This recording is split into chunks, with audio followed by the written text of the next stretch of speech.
আসসালামু আলাইকুম। ইয়ানুস lifestyle YouTube চ্যানেলে আপনাদের সবাইকে জানাই স্বাগতম। আজকের ভিডিওতে থাকছে কক্সবাজার যাওয়া, খাওয়া, থাকা, ঘোরা এবং ঢাকায় রিটার্ন আসা পর্যন্ত সবকিছু। ঠিক রাত ৯টা বাজে ঢাকার স্টাফ কোয়ার্টার থেকে আমাদের গাড়ি ছেড়ে যায় এবং আমরা কুমিল্লায় আমাদের প্রথম ব্রেক দেই এবং দ্বিতীয় ব্রেক দেই হচ্ছে চট্টগ্রামের কুটুমবাড়ি রেস্টুরেন্টে। এখানে আমরা সবাই বিরিয়ানি অর্ডার করি। বিরিয়ানির স্পেসিফিক নামটা আমার ঠিক মনে নেই। অর্ডার দেওয়ার পর প্রথমে তারা আমাদেরকে একটা ঝোল দিয়ে যায়। তাদের ভাষা মতে এটা হচ্ছে রোস্টের পাতলা ঝোল এবং পরবর্তীতে চলে আসে আমাদের বিরিয়ানি। বিরিয়ানির মধ্যে একটা করে ডিম ছিল এবং হিউজ পরিমাণে গরুর মাংস ছিল আর এত বেশি টেস্টি ছিল যে ওই ঝোলটা আমাদের ধরতেই হয়। খাওয়া দাওয়া শেষে আবার রওনা দিলে আমরা কক্সবাজার পৌঁছাই সকাল 5টা। আর এই হচ্ছে কক্সবাজারের সেই ভিউ যখন আপনি প্রথমবারের মতো সমুদ্র দেখবেন। তারপর আমরা সকাল 7টার মধ্যে হোটেল রিগাল প্যালেসের মধ্যে আমাদের রুমগুলো নিয়ে নিই। যেহেতু আমরা অনেক মানুষ গিয়েছিলাম, আমরা 3টা রুম নিয়েছিলাম। 2টা ছিল কাপল আর একটা ছিল 4 জনের একটা রুম। প্রথমে দেখিয়ে দিব কাপল রুমের ভিউ, তারপরে হচ্ছে 4 জনের বেডরুমটার ভিউ দেখাবো। রুমের মধ্যে একটা বেড, একটা টেবিল, 2টা চেয়ার, একটা ছোট্ট আলমারি আর হচ্ছে একটা সোফা, একটা টিভি, 2 জনের জন্য ব্রাশ, পেস্ট আর সাবান দেওয়া ছিল। Room facilities and hotel management মোটামুটি ভালোই ছিল। আমাদের একদিনের বুকিংয়ের সাথে সকালে বুফের নাস্তা ছিল আর ব্যালকনি থেকে তেমন একটা সি ভিউ পাওয়া যায় না, তবে মোটামুটি দূর থেকে একটু দেখা যায়। এই ভিডিওতে আমি যাতায়াত ভাড়ার ডিটেলস তেমন ভালোভাবে বলতে পারবো না, কারণ আমরা সবাই মিলে একটা মাইক্রোবাস ভাড়া করে গিয়েছিলাম। যাওয়া আসা এবং কক্সবাজারের বিভিন্ন স্পটগুলি ঘুরতে আমাদের পার হেড 3,500 করে ভাড়া লেগেছে মাইক্রোতে। অর্থাৎ সব মিলিয়ে আমরা মাইক্রো ভাড়া করেছিলাম 23,000 টাকা দিয়ে, আর টুকটাক কিছু খরচ ড্রাইভার আঙ্কেলের হাতে আমরা দিয়েছি। আর হোটেল ভাড়া লেগেছে আমাদের কাপল রুমগুলো 3,000 করে লেগেছে পার নাইট। আর যেটা 4 জনের বেড নিয়েছিলাম সেটা মনে হয় 3,500 টাকার মতো লেগেছে। এখানে 12টা বাজে চেকিং এবং পরের দিন ঠিক 11টা বাজে চেক আউট করতে হয়, তবে আমরা 7টা বাজেই ঢুকতে পেরেছিলাম যেহেতু রুম খালি ছিল, সেই জন্য আমাদেরকে ফ্যাসিলিটিস দিয়েছে। যাই হোক, রুমে ওঠার পর আমরা সর্বপ্রথম যা করেছি সেটা হচ্ছে সি বিচে গিয়েছিলাম, সেটা হচ্ছে সুগন্ধা বিচ। এখানে প্রচন্ড ভিড় ছিল যেহেতু এটা শুক্রবার দিন ছিল, অনেক মানুষ এসেছিল। তারপর এখানে ফ্যামিলি নিয়ে অনেকক্ষণ আনন্দ করার পর আমরা দুপুরের খাবার খেয়েছিলাম পানসি রেস্তোরাঁতে। এন্ড টু বি অনেস্ট, আমার জীবনের সবচেয়ে বাজে অভিজ্ঞতা ছিল এখানে যাওয়া। খাবারের মূল্য অনেক অনেক বেশি এবং সেই তুলনায় খাবারের টেস্ট খুবই বাজে। মুরগির মাংস ভালো লাগেনি, বেগুন ভর্তা আমার জীবনের সব থেকে ওর্স্ট বেগুন ভর্তা ছিল এটা। যাই হোক, লাঞ্চ শেষ করে আমরা কিছুক্ষণ রেস্ট নিয়ে রেডি হয়ে বিকালে ঘুরতে গিয়েছিলাম লাবণী পয়েন্টে। এখানে যাওয়ার পরেও আমরা সেখানে অনেক মানুষ খুঁজে পেয়েছি যেহেতু এটা শুক্রবার বিকাল ছিল। কিন্তু যত যাই হোক, যখন সন্ধ্যা নেমে আসে তখন আকাশের যে সুন্দর দৃশ্য ছিল সেটা আমাদের ওই দিনের ঘোরাটাকে একদম অর্থিত করে দিয়েছে।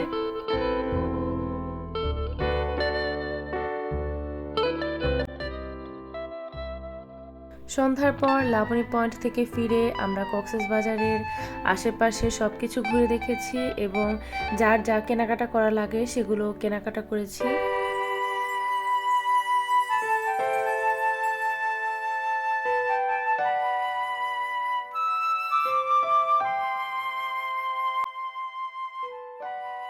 প্রথম দিনের ঘোরাফেরা শেষে আমরা ডিনার করেছিলাম ঝাউবাগান রেস্টুরেন্টে।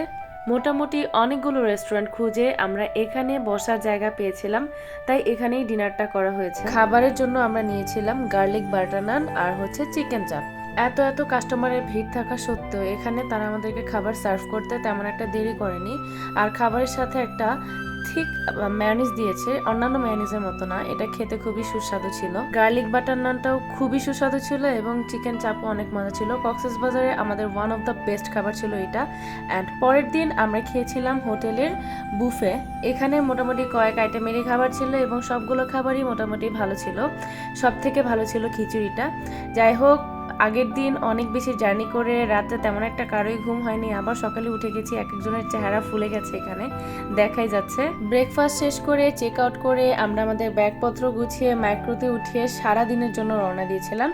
আমাদের প্রথম গন্তব্য ছিল মেরিন ড্রাইভ এবং সেখান থেকে আমরা যাব হচ্ছে হিমছড়ি পাহাড়ে।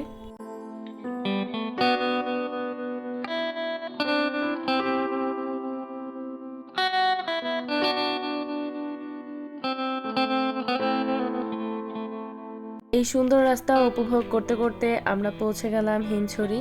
এখানে ঢুকতে এন্ট্রি ফি দেওয়া লাগে, তবে এন্ট্রি ফি এর এক্সাক্ট অ্যামাউন্ট আমার মনে নেই, 20-30 টাকার মতো লেগেছিল মনে হয়। এটা হচ্ছে হিমছড়ির সেই ঝর্ণা। সেখানে তেমন পানি ছিল না, কিন্তু আমরা ছবি তোলার জন্য স্কোপ পাইনি, মানুষ অনেক বেশি ছিল, তাই আমরা দেরি না করে উঠে গেছি পাহাড়ের উদ্দেশ্যে।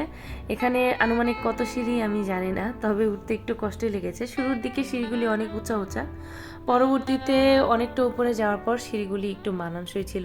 এত কষ্ট করে উপরে ওঠার পর যখন আপনি এই দৃশ্য দেখবেন, উফ।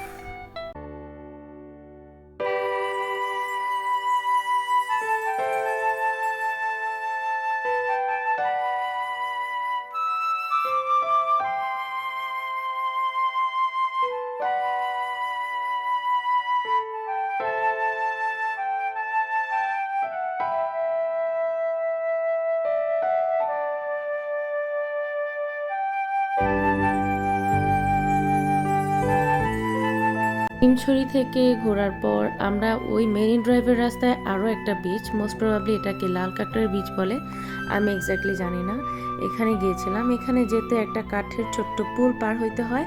সামনের দিকে হচ্ছে বিচ ঝাউবন দিয়ে, আর পিছনের দিকে হচ্ছে পাহাড়, একটা কাটা পাহাড়, দেখতে খুবই সুন্দর লাগে। ওই দিন প্রচণ্ড গরম ছিল এবং ঠিক ভর দুপুর ছিল। আমরা যে কত আম খেয়েছি এরকম করে কিনে তার কোনো হিসাব নেই, এবং খেতেও খুবই ভালো লাগছিল। এই বিচ থেকে প্যারাসাইটিং করে অনেকগুলো প্যারাসাইটিং নিজের চোখে দেখেছি, খুব ভালো লেগেছে। এবং বেশি ক্লায়েন্ট ছিল ফিমেল, ওনারাই বেশি প্যারাসাইটিং করছিল, এটা আমার কাছে খুবই ভালো লেগেছে। কক্সবাজারে যতগুলো বিচ ঘুরেছি আমার দেখা সব থেকে সুন্দর বিচ ছিল এটা, একদম মনোমুগ্ধকর। আর এখান থেকে অনেকগুলি ঝিনুক কুড়িয়েছিলাম আমরা, অনেক বেশি ভালো লেগেছে। তারপর এখান থেকে ঘোরা শেষে আমরা গিয়েছিলাম ইনানির উদ্দেশ্যে। যাওয়ার পথে রাস্তায় মোটামুটি একটু জ্যাম ছিল। লাঞ্চ আমরা ইনানি পৌঁছানোর পরেই করেছিলাম। ইনানির ভেতরে ছোট ছোট কয়েকটা বেড়া দেওয়া হোটেল আছে, আমরা সেখান থেকে খেয়েছিলাম। পরিবেশ ভালো ছিল এজন্য খেয়েছি। সেখানে আমরা ভাত, ভর্তা, সুরমা মাছ, ডাল এসব খেয়েছিলাম।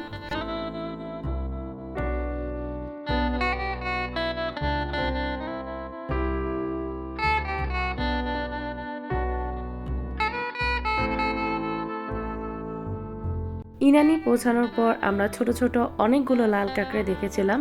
সামনে গেলে মাটির ভিতরে চলে যায়, আবার দূরে চলে আসলে মাটির উপরে চলে আসে। এবং এখানে গিয়ে আমরা সাম্পান নামক সেই নৌকার দেখা পেয়েছিলাম। যেহেতু আমাদের এটা 2 দিনের একটা ট্রিপ ছিল এবং এটাই ছিল আমাদের সেকেন্ড ডে, তাই ইনানি ছিল আমাদের সর্বশেষ গন্তব্য। এখান থেকে ঘুরেই আমরা রওনা দিয়েছিলাম আমাদের বাড়ির উদ্দেশ্যে। ইনানি যাওয়ার পর জোয়ারের পানি কিভাবে যে বাড়ে এবং কতটা বিপজ্জনক হতে পারে সেটা আমি এক্সপেরিয়েন্স করেছি। ছবি তোলার জন্য পাথরের উপরে গিয়েছিলাম এবং আসার পথে পানি কোমর পর্যন্ত বেড়ে গিয়েছিল। সবশেষে আমরা আমাদের ডিনার করেছি চট্টগ্রামের মেজান হাইলে আইও। এখানে পৌঁছাতে আমাদের সময় হয়েছিল প্রায় 1:45টার মতো, এবং সেই সময় আমরা ডিনার করেছিলাম। এখানের খাবার সম্পর্কে তো আর নতুন করে আপনাদেরকে বলার কিছুই নেই। সব থেকে বেস্ট গরুর মাংস যদি আপনাকে খেতে হয় তাহলে আপনাকে যেতে হবে চট্টগ্রামের মেজান হাইলে আইওন। এখানে সবকিছু মাটির পাত্রে পরিবেশন করা হয়। আমরা নিয়েছিলাম ভাত, গরুর মাংস, আর গরুর মাংস দিয়ে ওনারা বলে চনার ডাল, মূলত যেটা বুটের ডাল। শুধু একটাই সমস্যা ছিল, ভাত তেমন একটা গরম ছিল না। আর তাদেরই কি দোষ, আমরা গিয়েছিলাম 1:45 বাজে, তখন ভাত যেরকম ছিল হয়তো বা আমাদেরকে অমনটাই সার্ভ করেছে। গরুর মাংস দিয়ে ভাত মাখিয়ে প্রথম নালাটা যখন আপনি মুখে তুলবেন আপনার কাছে মনে হবে যে আপনি অমৃত খাচ্ছেন। তবে এখানে খাবারের বিল তুলনামূলক একটু বেশি হওয়ারই কথা।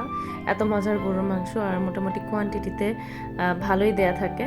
এই এক হাঁড়ির দাম 400 কত জানো, আমার ঠিক মনে নেই, 400 প্লাস হবে। আর আমরা যেহেতু মানুষ বেশি ছিলাম এই জন্য আমরা সিঙ্গেল না কিনে আমরা একটা প্যাকেজ নিয়েছিলাম। প্যাকেজের মধ্যে চনার ডাল আর হচ্ছে গরুর মাংস দুইটা সমান করেই দেয়া ছিল। চনার ডাল, গরুর মাংস দুইটা দিয়েই আমরা খেয়েছি। তবে আমার কাছে তুলনামূলকভাবে গরুর মাংসটা একটু বেশি ভালো লেগেছে আর চনার ডালটা একটু ঝাল ছিল, কিন্তু টেস্টের দিক দিয়ে দুইটাই হচ্ছে অমায়িক। শুধু যদি ভাতটা একদম টকবগে গরম থাকতো তাহলে মনে হয়, আমার কাছে মনে হতো এর থেকে মজার খাবার দ্বিতীয়টা হয় না, কারণ গরুর মাংস হচ্ছে আমার মোস্ট ফেভারিট। এটাই ছিল আমাদের এই ট্রিপের শেষ খাবার। আমাদের কক্সবাজার ট্রিপের প্রথম খাবার ছিল চট্টগ্রামে বিরিয়ানি দিয়ে, আর শেষ খাবার ছিল চট্টগ্রামে মেজান দিয়ে। আমার জীবনে এটাই ছিল কক্সবাজারের সর্বপ্রথম ট্রিপ। যেহেতু সর্বপ্রথম, আমি এটাকে সবসময় মনে রাখবো, কখনোই ভুলবো না। যাই হোক, আমার এই ভিডিওটি যদি আপনাদের কাছে ভালো লেগে থাকে তাহলে আমার চ্যানেলটি সাবস্ক্রাইব করে দিবেন এবং ভিডিওতে একটা লাইক করে দিবেন। সবাইকে অনেক অনেক ধন্যবাদ। আসসালামু আলাইকুম, আল্লাহ হাফেজ।